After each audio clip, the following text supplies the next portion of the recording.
murashaxiinta isku sidkan ee golayaasha wakiilada iyo deegaanka aqoon-yahan Aamina Cilmi Fariid oo u tartamaysa golaha wakiilada Soomaaliland ee gobolka Awdal astaanta codeynteeduna tahay ubaxa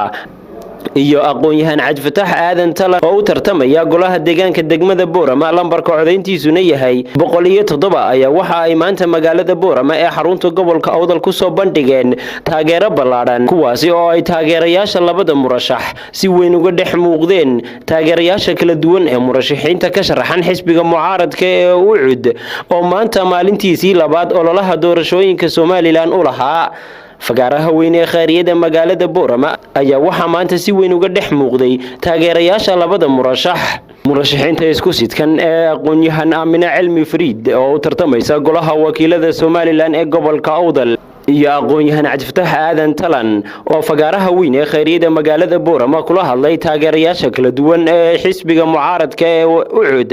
ayaa waxa ay bulshada ugu baaqeen inay codkooda ugu heeliyaan maanta waxaan u taaganahay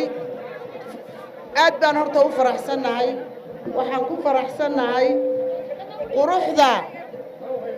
iyo garoonkan maanta waxa ka dhacay taariikh bay noqotay waxaananu leenahay geesiga dhulkiisa gushow horseeda geerida dishay geedka habbo ku gabraaratada gumaysigu ku dhuunte galabsada xumaata geedkooda habbo aad baad u mahadsantihiin waxaan aad ugu faraxsanahay oo aan maanta aanan soo koobi karayn farxaddayda bulshada intaa leeg ee isugu timi garoonkii khayriyada iyadoo u soo baxday xusbiga UCUD meeshan gobonnimaa ka dhacday waxaananu idin leenahay annagu waxaanu doonaynaa waxa weeyaan dhallinyarada iyo haweenka iyo inaannu wax u qabanno siiba dhallinyarada kollayta aniga taargetkaygu waxa weeyaan dhallinyarada iyo haweenka wixii aan u qaban karo inaan u qabto anigu waxaan mar walba halhayskaygu waxa weeyaan hooyo codkaysii waa dhallinyarada waa hooyooyinka anuu odayaasha waxba kama rabo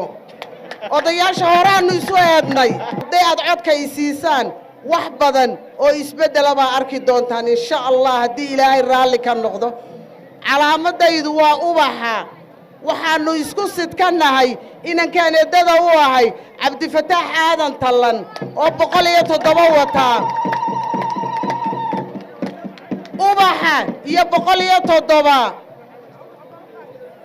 codkasii hooyo codkasii hooyo codkasii taageerayaashayda sharafta leh waxaan idinku mahadnaqayaa mahadnaqaan la soo koobi karaynin runtii aadna waad ii farax geliseen idinkaan wax idinku ahay idinka la'aantiin waxba maan noqdeen hooyo dhallinyartan imika la hadlayo qalbigaygaad meel ku leedihiin bulshada reer Awdal khaasatan anigu maadaama aan degmada Boorama ka sharaxanahay baahiyo badan baa jira oo degmada ka muuqda waxaad u baahan tihiin bulsho yahay inaad ku doorataan codkiina qof baahidiina wax ka bedeli kara aniguna waxaan isku qabaa mid ka mida kuwa baahiyiina wax ka bedeli kara waxaan idinka codsanayaa si ay hawshaasi inoogu suuro gasho idinkii anigaba inaad codkiina 107 xagga deegaanka degmada Boorama inaad igu siisaan sidoo kale baatnarkayga eedadaya Aamina Cilmi Fariid oo ubax casaana wadata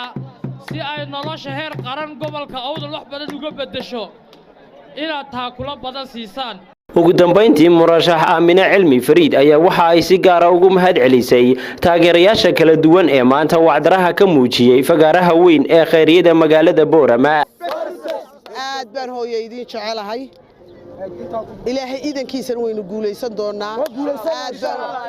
rag iyo dumarba aad baan taageerayaashayda ugu mahadnaqayaa runtiina waxaan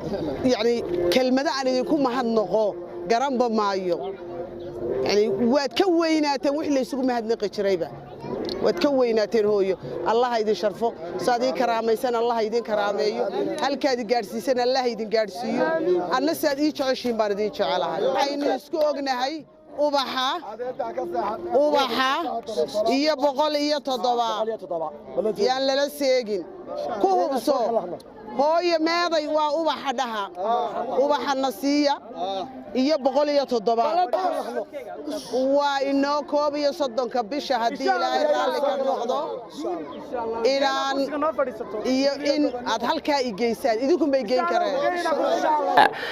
Cabdi Casiis Cige wararka Boorama News Boorama